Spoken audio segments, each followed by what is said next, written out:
Chisinau, the capital of Moldova. This impoverished former Soviet republic wedged between Romania and Ukraine has been in political turmoil since legislative elections last April, which opposition parties claimed were rigged.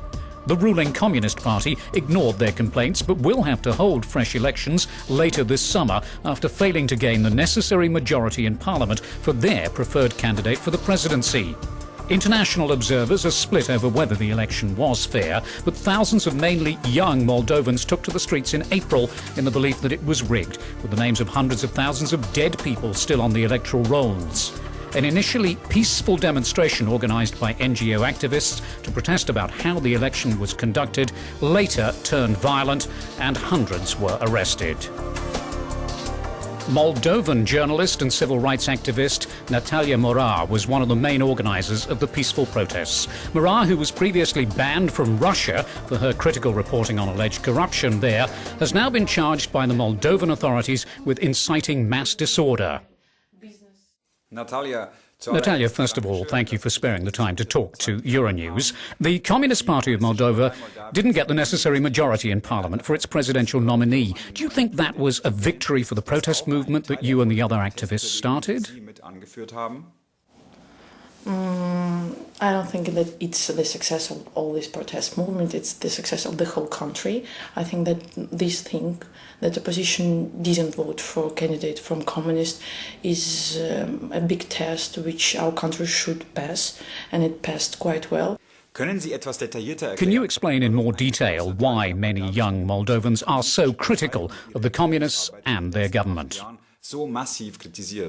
I really know many people who were waiting for these results, and they were thinking like, if opposition wins, I will stay in the country, try to continue my business, try to continue my studying or something like that. But if communists will win again, I will leave this country at least for the next 4 years. We don't have correct and fair elections just because we don't have free access to media for all political participants. If I would live outside of the Chisinau, only 30 kilometers outside of the capital, I wouldn't have the chance to see the opposition on the television. Only Communist Party from dusk till dawn, and if I would see opposition, it would be told that, oh, these criminals, they did that, they didn't do nothing, they just slept in parliament and nothing else. The protests started peacefully, but later they turned violent and there were even some deaths. Do you have regrets? Yes, of course, I regret as anyone in this country. I think anyone who has any kind of responsibility for our future. Yes, I do regret. Even if I wouldn't be there, I would regret for what happened, because all this violence, it's a terrible thing, and I'm really sorry for that.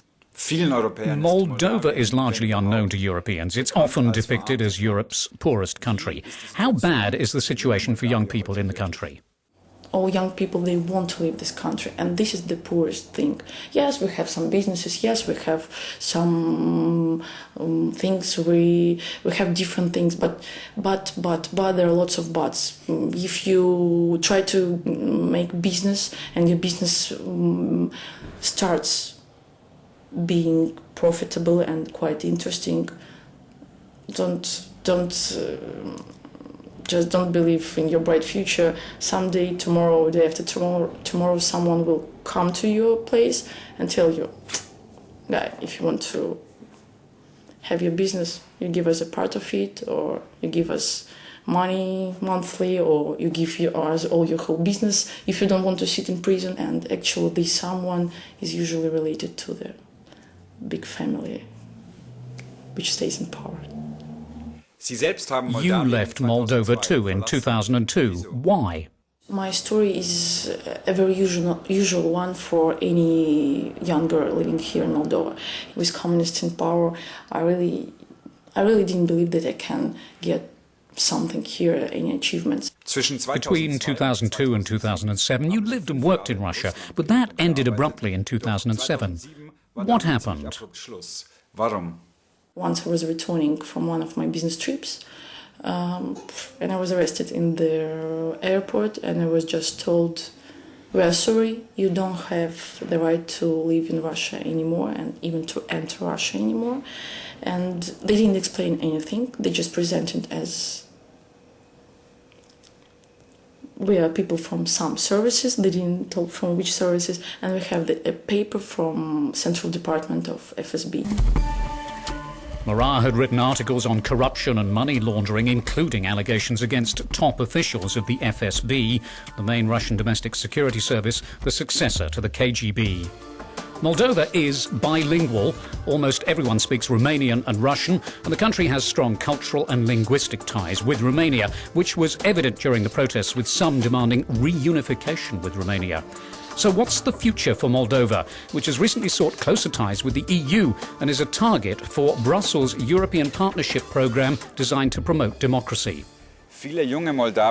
Many young Moldovans have left the country in the past, and it's predicted that many more will leave in the near future. Why do you want to stay here? Someone wants to live in Manhattan, someone wants to become a movie star, someone wants to become a doctor. And I want to make something good around me and to change something around me. Such guys and girls, they exist, and I consider myself one of them. And maybe if there will be a critical mass of these people who want to live in a different country, but still Moldova, something would change. Moldova is often called a forgotten country, though it borders the European Union. Do you have a message for Europe? Actually, I understand that it's not EU's business to solve our problems, and why for they should do this. I understand them, and it's a normal thing for any country and federation. But we will always try to get into EU just to get jobs and all that stuff. So it's in interest of Europe to have a normal neighbor. European authorities shouldn't listen only to Moldovan officials and more often come here and talk to NGOs representatives, media representatives, different people who really live here and not have the official position. Is Chisinau an attractive city to live in? It depends on us, and we can make from Chisinau a real European capital. I really believe it. I really believe it. Give us 30 years and you will see another city on the globe. I promise you.